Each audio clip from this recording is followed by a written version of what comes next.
Bismillahirrohmanirrohim. Assalamualaikum warahmatullahi wabarakatuh. Segala puji dan puja untuk Allah, Tuhan yang Maha Pengasih lagi Maha Penyayang. Dia yang mengumpul segala pengetahuan di dalam Zat-Nya, dan Dia jualah pencipta segala pengetahuan dengan keabadian. Segala kewujudan bersumberkan wujud-Nya. Segala puji bagi Allah, lantaran Dia menghantarkan Quran yang mulia, yang mengandungi di dalamnya sebab-sebab Ia diturunkan, yaitu untuk memperingatkan manusia tentang Allah. Dihantarkannya kepada pembimbing yang memandu manusia pada jalan yang benar, dengan yang paling perkasa di antara agama-agama. Selawat dan salam ke atas Nabi Muhammad SAW, yang tidak diajar oleh makhluk tetapi diajar olehnya sendiri. Baginda SAW adalah nabinya yang terakhir, penyambung terakhir pada rantaian kenabian, yang diutus kepada dunia yang sedang hanyut di dalam huru-hara, yang paling mulia di kalangan nabi-nabinya, dimuliakan dengan kitab suci, yang paling suci dan paling mulia. Keturunan Baginda SAW adalah pembimbing bagi orang-orang yang mencari. Sahabat-sahabat Baginda SAW adalah pilihan dari kalangan orang yang baik-baik dan murah hati. Semoga kesejahteraan dan keberkahan yang melimpah-limpah dikurniakan kepada ruh-ruh mereka.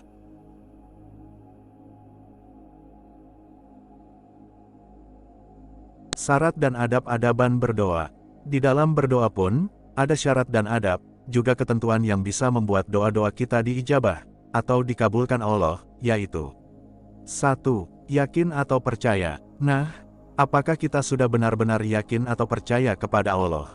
Yakin betul-betul bahwa Allah akan mengabulkan doa-doa kita, atau kita masih meragukan kebesaran Allah? 2. Khusyuk. Saat kita berdoa, seharusnya kita khusyuk, yaitu hanya mengingat Allah semata, tanpa sambil memikirkan sesuatu yang lainnya, merendahkan diri kita, dan pasrah di hadapan Allah Subhanahu wa Ta'ala, serta melembutkan suara saat memanjatkan doa, dan tatkala kita memelas diri dengan penuh pengharapan, di dalam hati kita menangis, dan menjerit, agar semua doa kita dapat dijabah Allah. 3. Memuji Allah dan membacakan sholawat Nabi. Menurut sunnahnya, sebelum berdoa, kita harus memuji Allah, seperti membaca tahmid, takbir, tasbih, asmaul husna, atau juga dengan doa-doa yang menyebutkan pujian, untuk keagungan dan kebesaran Allah, dan juga membacakan sholawat Nabi. 4. Meminta pengampunan kepada Allah. Di waktu kita berdoa, seharusnya kita mengakui semua kesalahan, atau dosa yang pernah kita lakukan di masa lampau atau masa sekarang, karena Allah Maha Mengetahui, tapi Allah menyukai hambanya, yang selalu memohon ampunan. Rasul Allah, Nabi Muhammad saja yang pasti masuk surga, selalu minta ampun kepada Allah. Satu hari, kita minimal membaca istighfar 70 kali. 5. Berdoalah dengan tegas dan jelas, lalu mengulanginya sebanyak 3 kali.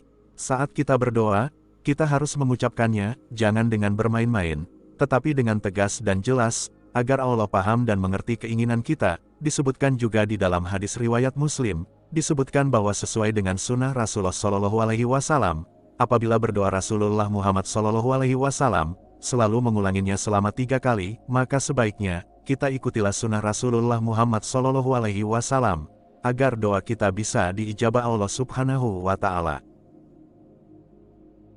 6. Berdoalah menghadap kiblat, dan juga berdoa di waktu kita gembira ataupun waktu sedih. Makbulnya doa juga dikarenakan kita menghadap kiblat saat berdoa, karena kiblat adalah arah di mana kita salat, sedangkan kita salat itu bermaksud menghadap dan menemui Allah. Jadi tentu saja, saat kita berdoa pun kita harus menghadap kiblat. Berdoa juga sepatutnya, kita ungkapkan di masa hati kita gembira dan bahagia, bukan hanya di saat kita sedih dan susah saja. Sebab Allah suka kepada hambanya yang menghadap Dia, di saat bahagia dan gembira, itu merefleksikan bahwa hambanya bersyukur kepadanya. 7. Berwudulah sebelum berdoa. Kita patut mencontoh perbuatan Rasulullah Nabi Muhammad yang selalu berwudu, saat akan memanjatkan doa kepada Allah. Meskipun beliau ada di medan perang, karena dengan berwudu, diri kita akan suci dan dilindungi dari setan yang terkutuk. Allah pun suka hambanya, yang selalu menjaga wudu dari dirinya. 8. Memperbanyak amal soleh dan ibadah-ibadah sunnah. Memulailah menambah amal pahala kita, dalam kebaikan seperti membantu meringankan beban kesusahan tetangga, atau orang sekitar yang membutuhkan. bersedekah dengan anak-anak yatim dan orang yang membutuhkan, atau bersedekah saat ada suatu daerah kota yang terkena musibah bencana alam. Dan kita tambahkan juga, dengan mulai mengerjakan ibadah sunnah, seperti berdoa setelah selesai salat wajib. Ibadah-ibadah sunnah lainnya adalah, salat tahajud, salat tobat, salat duha dan lainnya. 9. Menjadi anak yang berbakti kepada orang tua. Restu orang tua adalah restu dari Allah, maka dari itu, jikalau menginginkan doa kita makbul, kita harus berbuat baik dengan orang tua. Janganlah kita menyakiti hati orang tua atau durhaka kepada orang tua. Cara berbakti dengan orang tua adalah membantu mereka di saat kapanpun, saat ada rezeki. Kita mengajak orang tua pergi makan atau jalan-jalan, membelikan mereka sesuatu yang menurut kita pantas untuk mereka, atau melakukan apa saja yang bisa membahagiakan mereka. Walaupun tidak akan mungkin kita membalas budi baik dan kasih sayang mereka, yang takkan pernah ternilai. Atau jikalau kita tidak mempunyai harta, untuk membahagiakan kepada mereka, janganlah berputus asa, dengan kita mendoakan orang tua setiap hari, adalah salah satu bentuk wujud berbakti kepada orang tua. Dan untuk orang tua yang telah meninggal, dengan kita mendoakan dan mengirimkan Al-Fatihah selalu, adalah perwujudan berbakti kepada orang tua. 10. Berdoalah pada waktu-waktu yang akan Allah mustajab atau dikabulkan. Banyak sekali waktu-waktu yang akan mustajab atau diijabah Allah, di antaranya. 1. Pada waktu bulan Ramadan di saat sahur, di saat akan berbuka puasa, dan saat salat tarawih. Banyak yang tidak mengetahui dua waktu ini, yaitu saat sahur antara sebelum imsak, dan saat setelah berdoa buka puasa, adalah waktu yang mustajab, untuk kita memohon kepada Allah Subhanahu wa Ta'ala. Di samping itu, waktu yang mustajab adalah memanjatkan doa setelah selesai melaksanakan salat tarawih dan witir. 2. Ketika sepertiga malam yang paling akhir, berada sebelum azan subuh mengumandang.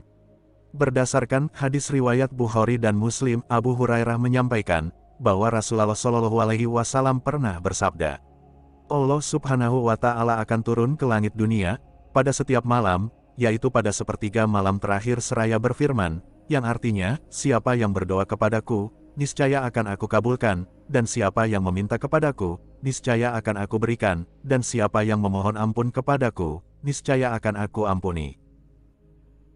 Wallahu a'lamu bis-shawab. Mungkin hanya itu saja yang bisa saya sampaikan kali ini. Mohon maaf atas segala kekurang, bila ada yang salah, mohon keikhlasannya untuk membenarkan dengan cara tulis di kolom komentar.